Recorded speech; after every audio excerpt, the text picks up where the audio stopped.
Bonjour, je m'appelle François Bellamy. Je suis président et directeur pédagogique de l'Institut de l'Action. Aujourd'hui, j'ai le plaisir de partager avec vous mon expertise sur l'excellence d'action.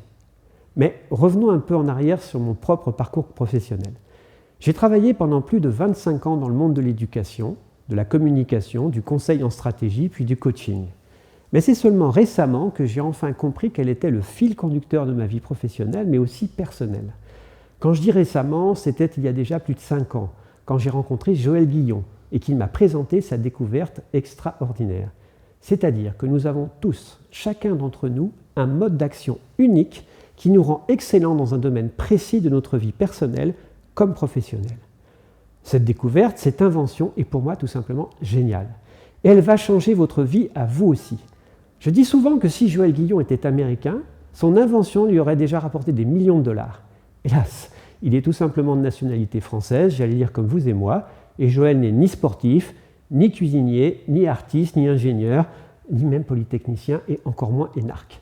Joël est simplement une personne ordinaire, effectivement comme vous et moi, sauf quand il déclenche sa propre excellence d'action.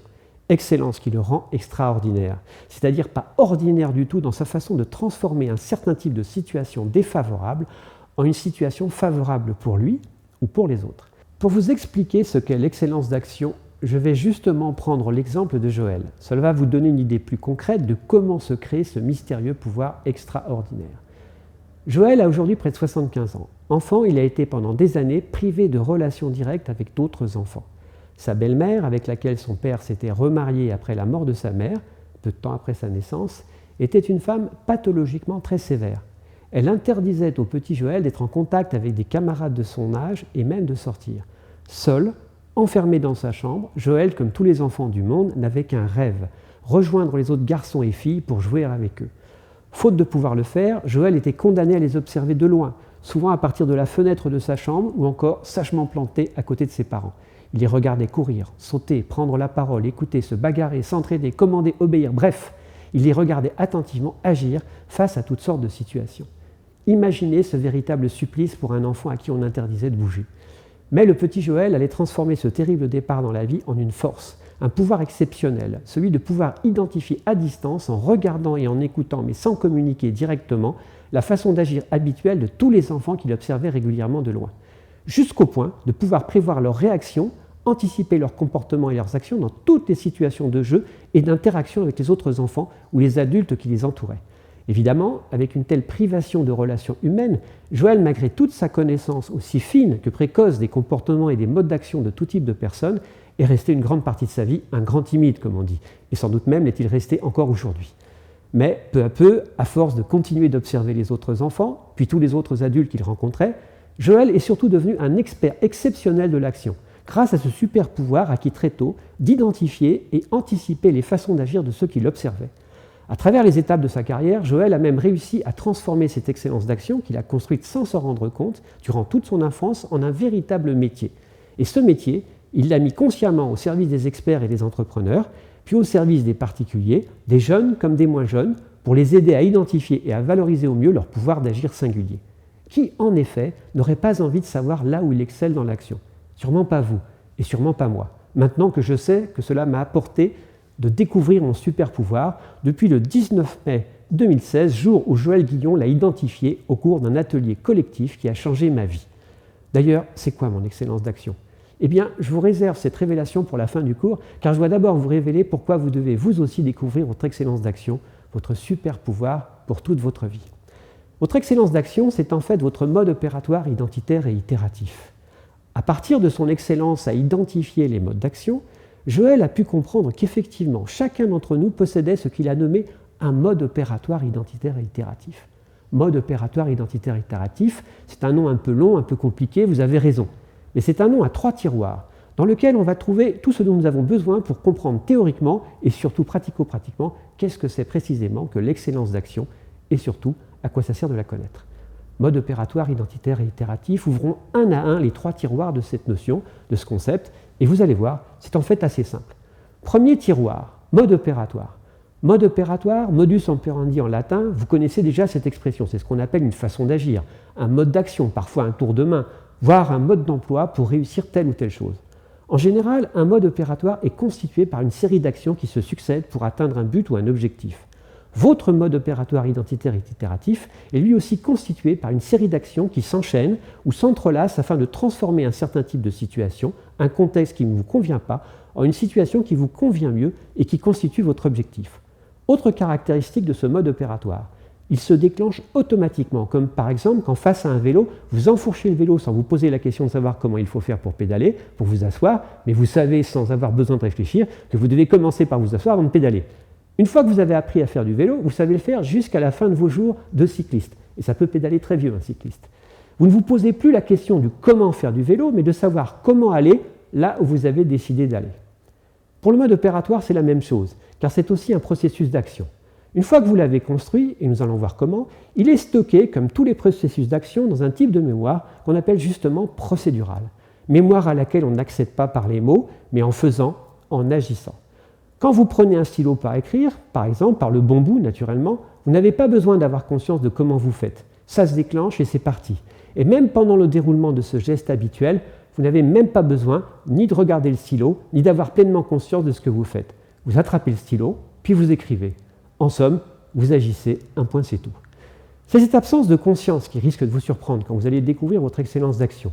Parce que si vous voyez que vous l'utilisez en réalité tout le temps, vous n'avez jamais besoin de vous rendre pleinement compte de ce que vous faites face à certains contextes pour atteindre votre objectif. Votre mode opératoire est inscrit une fois pour toutes dans votre mémoire procédurale. Et c'est un avantage majeur en termes de vitesse de réaction parce que vous n'avez pas besoin de réfléchir pour le déclencher comme pour le dérouler jusqu'à l'atteinte de votre objectif. Deuxième tiroir, identitaire.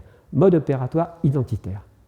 Identitaire, ça veut dire tout simplement que ce mode opératoire vous appartient, qu'il fait partie de votre propre identité. Alors attention, ça ne veut pas dire que c'est là toute votre identité, car votre identité ne se résume pas en une seule dimension. Notre identité personnelle est le produit de nombreux facteurs. Notre histoire, celle de notre famille, le pays d'où l'on vient, notre milieu social d'origine, les langues que l'on parle, les cultures qu'on nous a transmises, les héros qu'on s'est donnés, nos pratiques religieuses, nos goûts, notre façon de penser la vie. Non, cette identité dont vous parle le mode opératoire identitaire, c'est votre identité dans l'action. Elle vous rend unique car c'est vous qui avez créé ce mode opératoire comme le petit Joël a créé le sien propre. Vous l'avez créé de l'enfance à l'adolescence en vous frottant à la vie à partir de la situation ou des situations marquantes que vous avez rencontrées, parfois positives, souvent négatives. Confronté enfant à ces situations favorables ou défavorables, vous avez construit une façon d'agir efficace pour surmonter les épreuves ou profiter des opportunités en vous servant de tout ce qui était autour de vous. Que ce soit des proches ou des personnes influentes que vous avez rencontrées, que ce soit vos capacités physiques innées ou acquises, vos capacités intellectuelles ou artistiques, votre capacité de courage, d'empathie, votre goût à répondre à tel ou tel type de stimulation. En somme, toutes les ressources potentielles et les sources d'inspiration trouvées dans votre environnement et que vous avez pu mobiliser de façon concrète, mais pratiquement toujours inconsciente, pour créer ce mode d'action personnel. Un travail de géant réalisé par le petit enfant que vous avez été. Le résultat de cette construction, c'est qu'elle vous a doté d'un mode d'action puissant et naturel, au sens de fluide, élégant, qui vous a permis de réussir à traverser ou à valoriser un certain nombre de situations marquantes de votre enfance. Passons au troisième tiroir, itératif, mode opératoire identitaire et itératif. Itératif, on pourrait dire aussi répétitif, mais avec une dimension plus statique. Ça veut dire simplement que votre mode opératoire identitaire se déclenche, si ce n'est tout le temps, en tout cas le plus souvent possible. Tout le temps, c'est-à-dire qu'à peine votre excellence d'action s'est déclenchée et que vous avez atteint l'objectif recherché, vous êtes sûrement déjà en train de chercher inconsciemment à le déclencher une nouvelle fois pour traiter une nouvelle situation. C'est d'ailleurs pour ça, parce qu'il est itératif, que nous pouvons l'identifier. Un mode opératoire unique qui ne vous servirait que rarement serait non seulement difficile à repérer, mais ne pourrait pas être considéré comme caractéristique de votre identité dans l'action. Oui, votre mode opératoire identitaire est itératif, se déclenche donc bien de façon régulière, voire de façon presque systématique, que ce soit dans le domaine personnel ou professionnel, et vous le constaterez par vous-même quand vous l'aurez identifié. Mais je vous entends vous demander tout bas, pourquoi c'est toujours ce mode opératoire-là qui se déclenche plutôt que tel autre mode opératoire, parmi tous ceux que vous avez pu acquérir par ailleurs dans votre existence? Question excellente. J'ai dit tout à l'heure que vous l'avez vous-même construit dès votre plus jeune âge, quand vous avez été confronté dans votre environnement à des situations favorables ou défavorables qui vous ont marqué. Or, en mettant en place votre mode opératoire, vous avez pu soit arriver à surmonter ces situations défavorables, soit parvenir à profiter de ces situations favorables, et donc À chaque fois que vous avez réussi, enfant, à utiliser votre mode opératoire pour surmonter une épreuve ou profiter d'une opportunité, vous avez eu plaisir, un grand, grand plaisir à le faire. Et c'est ce plaisir unique qui est la cause principale du fait que ce mode opératoire est itératif. Oui, à chaque fois que vous déclenchez votre mode opératoire, vous ressentez la plupart du temps inconsciemment, j'insiste encore, un grand et profond plaisir à agir. Parce que vous savez, là encore inconsciemment, que cela va vous permettre d'atteindre et de profiter de la situation favorable que vous recherchez. Or, quand on a un grand plaisir à faire quelque chose, cela active le fameux circuit des récompenses, bien connu de tous ceux qui ont essayé ou même réussi à s'arrêter de fumer ou encore de tous ceux qui ont décidé de mincir. Donc, pour simplifier, à chaque fois que vous déclenchez involontairement votre mode opératoire, vous arrivez à atteindre la situation favorable, c'est-à-dire celle pour laquelle vous avez justement construit votre excellence d'action. Vous avez accessoirement, mais systématiquement, reçu un grand jet intérieur de dopamine, l'hormone de la récompense. Pas une seule fois, mais à chaque déclenchement, DOP, une nouvelle dose de dopamine et donc de plaisir. Sans jeu de mots, c'est stupéfiant. Vous créez votre propre addiction au déclenchement et la mise en œuvre de votre excellence d'action, même à tort et à travers, peut-être y reviendrai-je plus tard. Et bien sûr, comme pour toute addiction, même si c'est une addiction à l'action, il va vous falloir de plus en plus de déclenchements dans des situations qui vont le solliciter de plus en plus pour entretenir ce plaisir dans l'action dopaminée à nul autre pareil. Dans ce circuit-là, vous avez compris pourquoi votre mode opératoire est itératif et pourquoi vous allez souvent vous en servir inconsciemment et que vous allez le déclencher dès que possible. Sans dévoiler encore mon mode opératoire, je vais vous mettre sur la piste en prenant mon propre exemple. Moi, j'adore découvrir de nouveaux mots, de nouvelles notions, de nouveaux concepts. Pendant des années, j'ai accumulé chez moi, presque comme un malade, des dictionnaires de toutes sortes dans tous les domaines, histoire, mécanique, philosophie, géographie, psychologie, bande dessinée, médecine, langues anciennes, y compris le grec, dont je ne connais pas un traître mot. Inconsciemment, je croyais que cela pourrait toujours m'être utile, mais je ne pouvais pas comprendre vraiment à quoi cela pouvait me servir concrètement. Le fait même de tomber sur un dictionnaire inconnu me mettait dans un vrai état de transe. La plupart du temps, je finissais par l'acheter, voire de le voler. Oui, j'ai été jadis un voleur de dictionnaire quand je n'arrivais pas à avoir de l'argent suffisant pour me le payer. Mais maintenant, je sais que c'était pour la bonne cause, celle de mon mode opératoire identitaire. Mais je ne vous en dis pas plus pour l'instant. Cette explication sur le rôle du plaisir dans le déclenchement et la mise en œuvre du mode opératoire et ces anecdotes permettent de mieux comprendre pourquoi le mode opératoire se lance de façon automatique. Mais précisons un peu les choses, même si je pense que vous avez déjà compris un point clé. Je l'ai déjà dit, le mode opératoire se déclenche en fait toujours face à un même type de situation ou contexte afin de transformer cette situation dans un autre type de situation plus favorable qui devient un objectif qui lui aussi est toujours le même.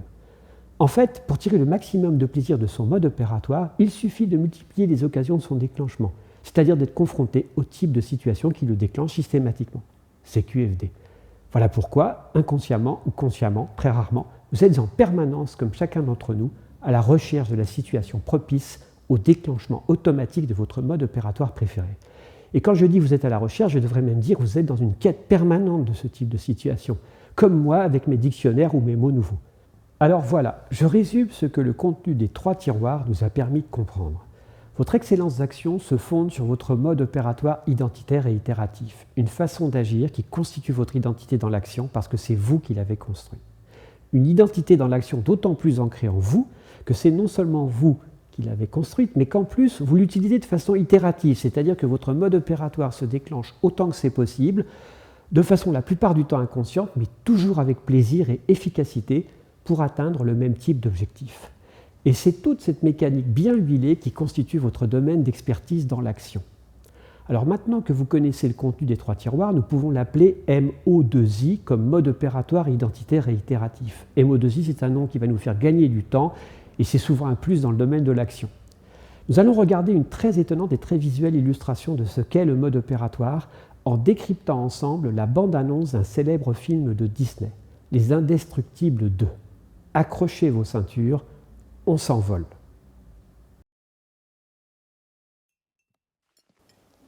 Et bien voilà une petite famille bien ordinaire, comme la vôtre, comme la mienne. Avec du savon. Une maman qui peine à satisfaire les besoins de son glouton de fils. Il y a que des légumes là-dedans. Qui a commandé des légumes? C'est moi. Sinon, est-ce qu'il est prévu qu'on en parle un jour? Mais une maman Évidemment. qui, dans certaines circonstances, a une excellence d'action plutôt pas ordinaire. Le nouveau travail de maman. Ainsi qu'un Bob qui, dans son genre, n'est pas manchot non plus. Des super-pouvoirs différents et plus ou moins excellents pour traiter certains contextes plutôt que d'autres.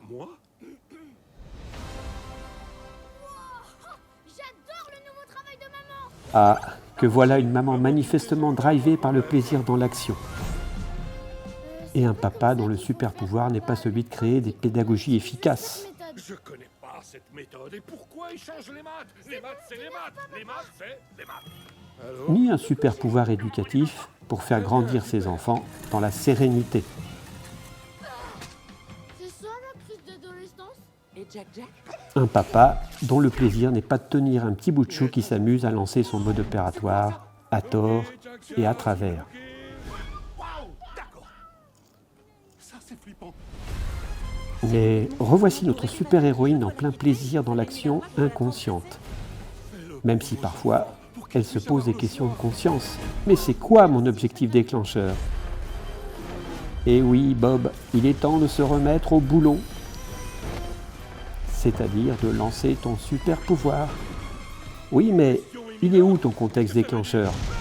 Ça veut dire il y a le feu, Robert. Oui, apparemment, tu brûles. Non seulement il y a le feu, mais il y a même un vilain incendiaire. Bingo! Contexte OK. Go pour le mode opératoire.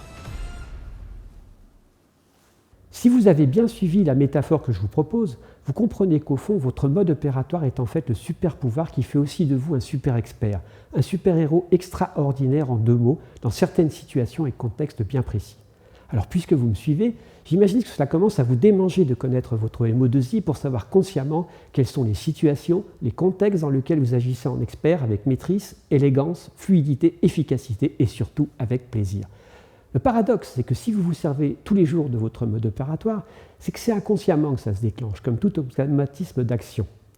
Automatisme d'action. Conséquence de cette inconscience ou de cette méconnaissance, c'est que vous ne pouvez pas vous-même identifier votre mode opératoire, votre excellence d'action. Il vous faut l'aide d'un révélateur, c'est-à-dire un enquêteur pour prendre une image, un enquêteur spécialisé dans la capture de MO2I. Et quel outil cet expert de l'excellence d'action va-t-il utiliser selon vous? Réfléchissez un peu. Un détecteur d'action, un questionnaire QCM, un Golden Retriever, ne me demandez pas pourquoi je choisis ce chien-là, c'est parce que je l'aime, c'est tout. Un filet à sardines? Non, bien sûr. Eh bien non. Bien sûr, tout simplement un piège à histoire. Mais pas n'importe quelle histoire. Des histoires d'action que vous avez menées, des histoires dans lesquelles vous avez éprouvé un maximum de plaisir à agir. Vous voulez savoir pourquoi? Eh bien parce que quand vous avez un maximum de plaisir à agir, je peux prédire, et pourquoi pas parier, que dans pratiquement 100% des cas, vous êtes tout simplement dans le flot de votre MO2I. Ces histoires, vous le verrez, elles sont fortement gravées dans vos souvenirs, précisément parce que vous y avez pris une dose de dopamine inoubliable. En explorant pas à pas avec vous vos histoires d'agir qu'il a piégées par le plaisir que vous avez eu à les vivre, l'enquêteur de l'excellence va vous permettre de faire émerger votre processus d'action au grand jour. Pour aller vite, voici le parcours que vous allez faire avec lui en décortiquant vos histoires de plaisir dans l'action, phase après phase. Pour arriver à décrire toutes les excellences, Joël Guillon a justement créé une grille de décryptage en forme de boucle, puisqu'à peine atteint votre objectif, voire avant, votre mode opératoire va chercher une nouvelle situation pour se déclencher encore et atteindre une nouvelle fois son objectif. Voici cette boucle. Le contexte est l'objectif déclencheur du mode opératoire. Nous l'avons déjà vu ensemble. Votre mode opératoire va se déclencher en fonction d'un contexte et s'arrêtera dès que vous atteindrez votre objectif. C'est un automatisme qui se déclenche quand tout à coup, vous avez une vérité, une réalité en face de vous que vous avez une furieuse envie de changer. Votre mode opératoire, c'est le modèle qui vous permet de changer justement cette réalité à laquelle vous faites face. Tout le processus peut durer 1/100 de seconde comme durer 4 ans. Tout dépend de la complexité de la réalité à transformer. Voici quelques exemples. Le contexte et l'objectif déclencheur sont donc propres à chacun et provoquent une envie irrépressible d'agir face à une réalité qu'intuitivement nous savons résoudre, même si cela paraît impossible pour notre entourage. Dans chaque contexte que nous vivons, nous ressentons une impression favorable, défavorable, agréable, désagréable, insupportable, injuste, douloureuse, inégalitaire, potentiellement riche d'opportunités, déstabilisante, horrible, généreuse, etc. Les adjectifs ne manquent pas. Mais pour chacun d'entre nous, il y en est un qui nous donne envie d'agir sur la réalité rencontrée et de la modifier. Pour certains, le contexte déclencheur sera un défi. Pour d'autres, ce sera soulager la douleur d'autrui, comprendre une réalité sociologique, sauver un projet en perdition, organiser un événement, créer un spectacle, etc. Logiquement cohérent avec le contexte déclencheur, l'objectif vise, lui, à transformer la réalité initiale en une réalité plus satisfaisante pour nous par notre action. Pour les uns, ce sera de procurer du bonheur aux autres, réparer une injustice, trouver une solution financière pour arriver à résoudre un projet, etc., etc. Pour d'autres, ce sera encore trouver de l'harmonie, inventer une nouvelle forme de production plus efficace, sauver une tradition, préserver un espace naturel. La phase de collecte des informations sur le contexte. On a deux façons de regarder la réalité. On va regarder la réalité en toute conscience. La conscience, c'est quand on met des mots sur ce qu'on voit, ce qu'on entend, ce qu'on perçoit. Et quand on ne met pas de mots, on appelle ça l'intuition. L'intuition, c'est quand on ne peut pas mettre de mots sur ce qu'on ressent, sur le diagnostic qu'on fait. Les neurosciences appellent ça l'inconscient cognitif. L'inconscient cognitif, c'est un mécanisme du cerveau. Vous savez peut-être que 90% des informations qui parviennent à votre cerveau sont traitées et triées par lui, mais n'arrivent même pas à la conscience, parce que cela encombrerait la conscience inutilement. Mais pourtant, vous captez toutes ces informations et vous les mémorisez. De plus, quand nous collectons des informations sur la réalité, notre cerveau fonctionne à deux vitesses. La partie consciente met des mots sur ce qu'on voit, ce qu'on pense, ce qu'on analyse, ce que l'on comprend. Et ça ne va pas à plus de 2 à 4 mots par seconde. L'inconscient cognitif, c'est-à-dire l'intuition, lui ne met pas de mots. Les neurones font 100 millions de milliards d'opérations à la seconde. C'est pourquoi on capte beaucoup plus d'éléments de manière intuitive que consciente. Il faut comprendre ensuite que chacun collecte des infrasignaux qui lui sont propres et qui vont nourrir son mode opératoire. Pour les uns, des vibrations, des émotions, des centaines d'informations dans la voix, des chiffres, des interactions, des modes relationnels, des comportements, des attitudes. Pour les autres, des actions, des stratégies, des phénomènes de groupe, des gestes, des jeux de pouvoir, des processus. Je vais vous donner un exemple. Un capitaine des pompiers qui entre dans une habitation et décide de faire sortir immédiatement son équipe quelques secondes avant une explosion. Au moment où il donne l'ordre de sortir, il ne sait pas dire pourquoi, mais tous les micro-signaux qu'il a captés en entrant dans la maison lui ont permis de faire un diagnostic non conscient et qui l'amène à agir rapidement. Phase de mémorisation des signaux et des informations collectées. Réfléchissez vous-même à la manière dont vous prenez des notes et aux supports sur lesquels vous les prenez. Personne ne fait exactement comme vous. D'ailleurs, si je m'approchais de vous et que je regardais de près vos notes, vous me diriez « Moi, je ne sais pas prendre de notes » parce qu'on a tous en tête un modèle académique. Ce ne sont pas des notes à communiquer aux autres que vous prenez. Elles sont pour vous. Elles sont faites pour renforcer votre mémoire et ne sont faites que pour vous, pas pour les autres. Votre façon de prendre des notes est donc toujours extrêmement intelligente dans votre mode opératoire. La question à se poser est la suivante. En quoi sont-elles intelligentes ? Par exemple, il y en a qui prennent des notes dans tous les sens. En quoi est-ce intelligent ? C'est intelligent parce que pour eux, dans leur mode opératoire, c'est trop tôt pour hiérarchiser l'information. Donc, ils vont mémoriser le sens sans hiérarchiser. C'est plus tard, dans l'analyse, qu'ils vont trouver la structure et hiérarchiser l'information. Donc, c'est très intelligent pour leur mode opératoire.